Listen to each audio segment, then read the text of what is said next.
こんにちは、オズ D です。今回は高さを持たすことで幅を取らない全自動収穫畑タワーの作り方のご紹介です。必要な材料はこちらになります。ブロックや階段などは燃えるものを使用しないので、お好みの素材をご使用いただいても大丈夫です。ガラスを使用している箇所は見栄えなどで使っているので、もし必要ない場合などはブロックでも大丈夫です。アイテム数には数え間違いもございますので、あくまでも目安として参考にしてくださいね。では作り方の方へ移りたいと思います。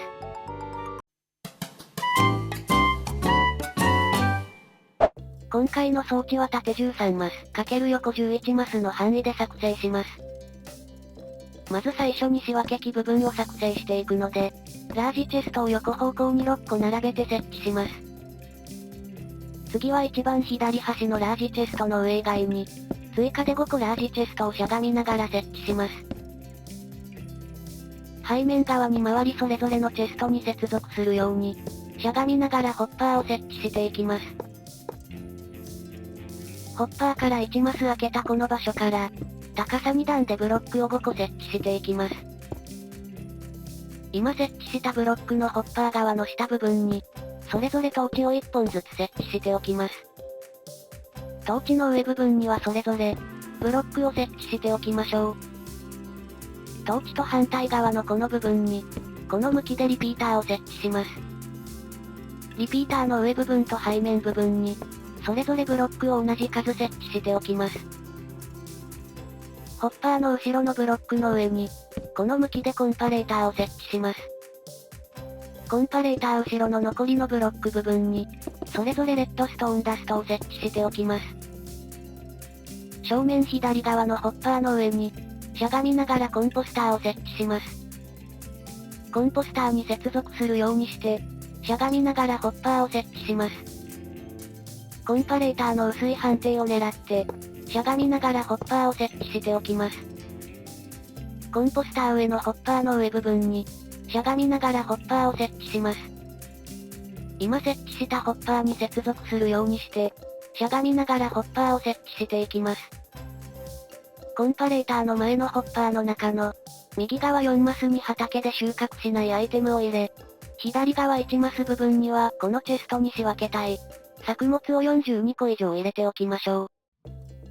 う。42個まではホッパー内に溜まるため、チェストに格納されるのはそれ以降になるためです。必ずというわけではないですが42個までは、チェストに入りませんのでご注意くださいね。残りのコンパレーターの前のホッパーにも、先ほどと同じようにしてアイテムを入れていきましょう。入れた数から42個を引いた数が、チェストの中に入っていれば問題ないです。背面側から見て一番左のこのホッパーに、しゃがみながらホッパーを設置していきます。今設置したホッパーに接続するようにして、しゃがみながらホッパーを4つ設置します。正面側のこのホッパーの横に、しゃがみながらブロックを2つ設置します。反対側にも同じようにして、ブロックを3つ設置しておきましょう。今設置したブロックの後ろにも、同じようにブロックを3つ設置します。反対側も同じようにして、ブロックを3つ設置しておきます。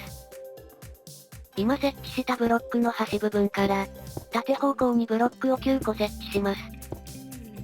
反対側にも同じようにして、縦方向にブロックを9個設置しましょう。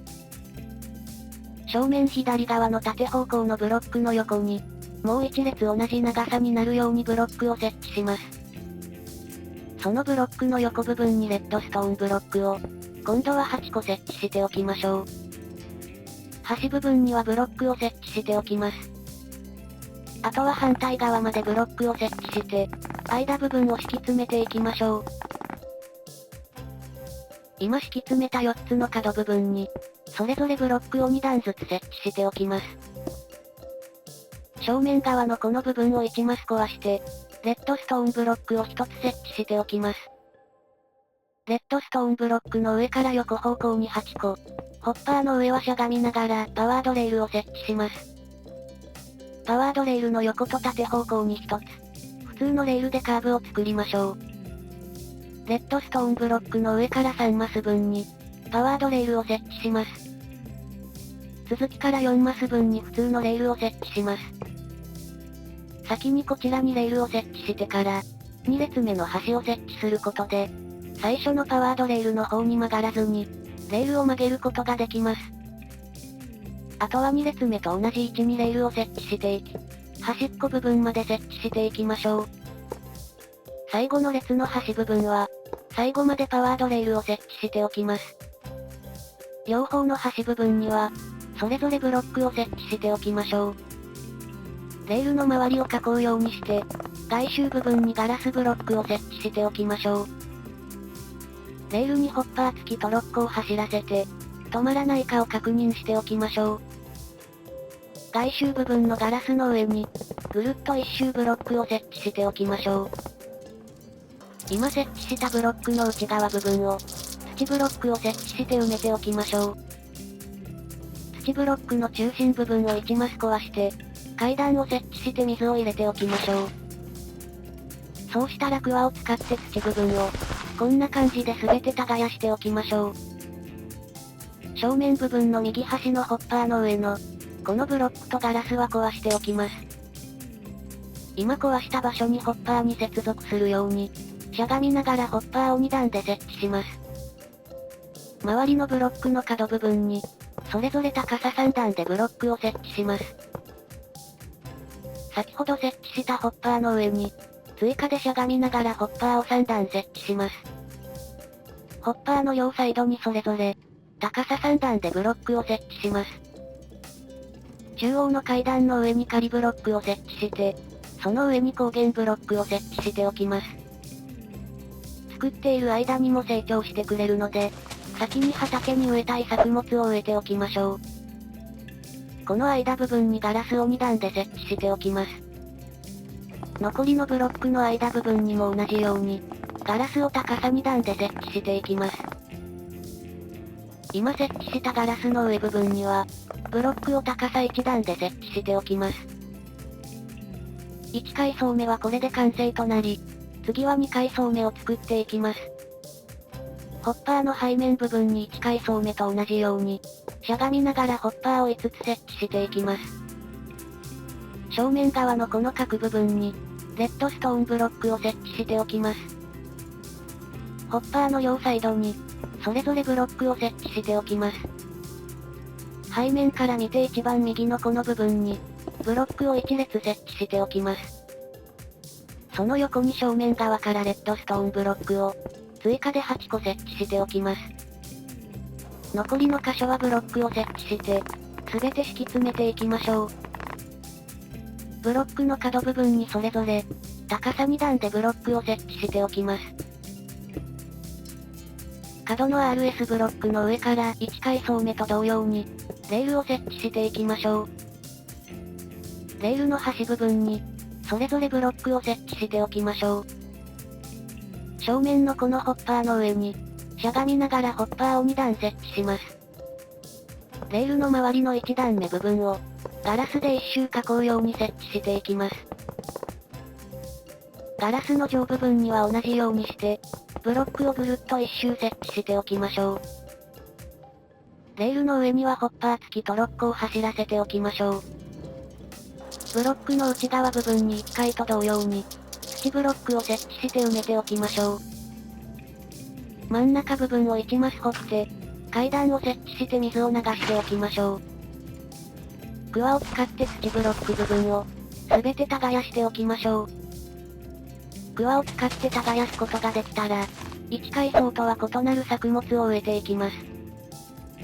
階段の上に仮ブロックを設置しておき、その上には光源ブロックを設置します。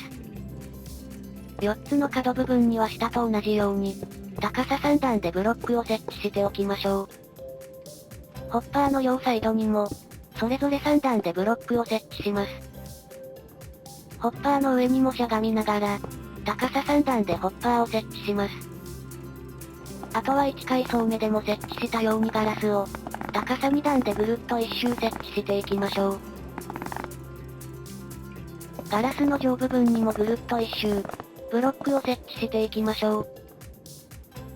これで2階層目は完成で、ここから先の階層は、一番上部分を除いて同じ作りになっているので、残りの3階層目と4階層目部分は、最後を除いてスキップします。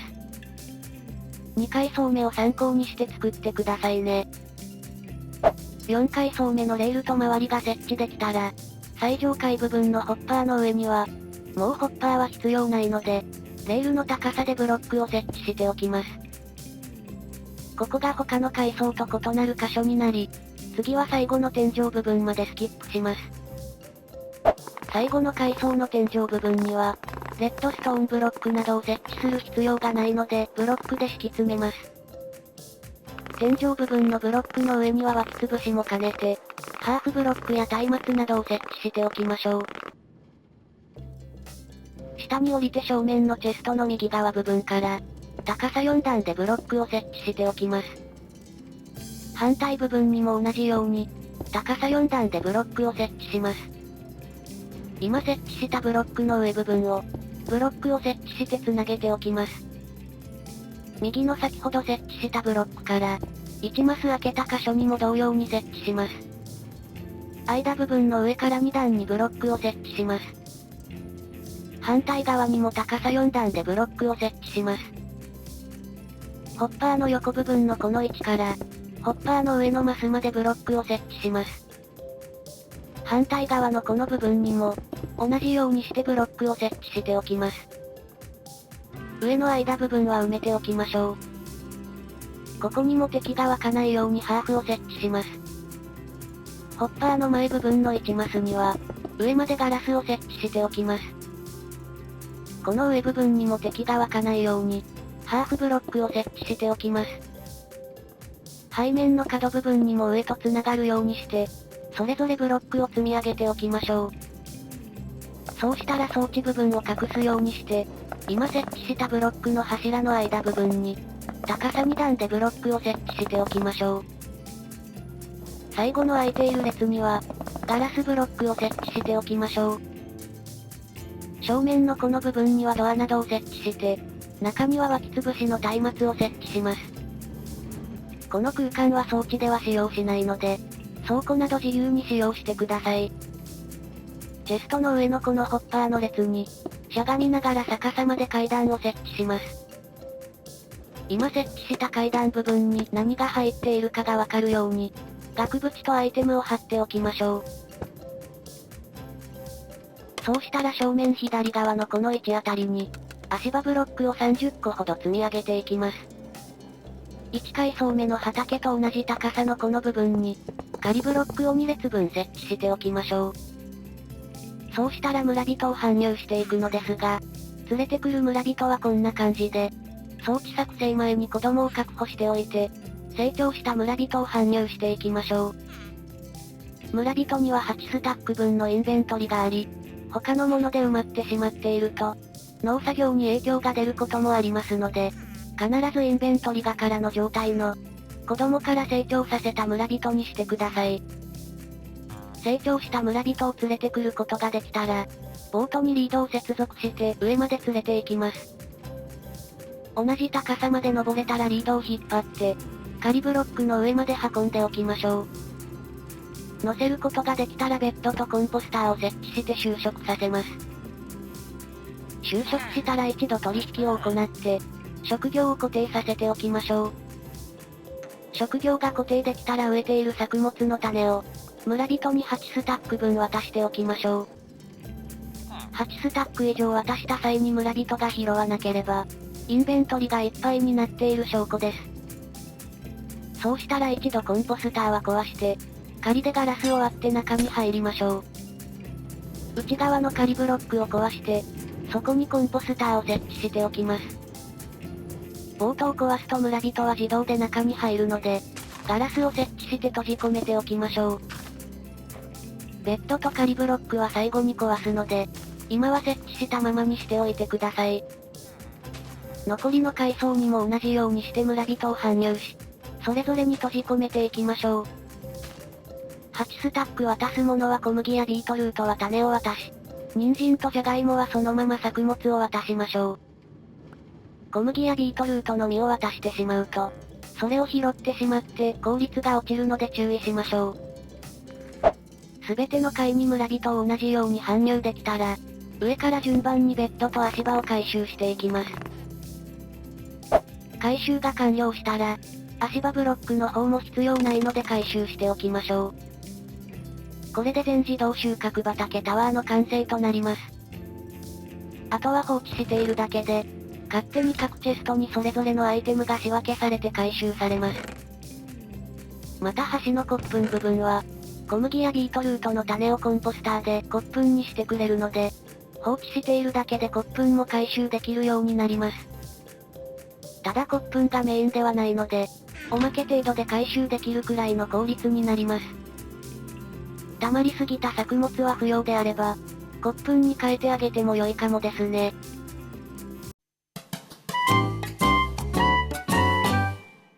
いかがでしたでしょうか？今回は完全放置しているだけで、全自動で作物を回収することができて、それぞれのアイテムに仕分けもされて、少ないですが骨粉も入手できる、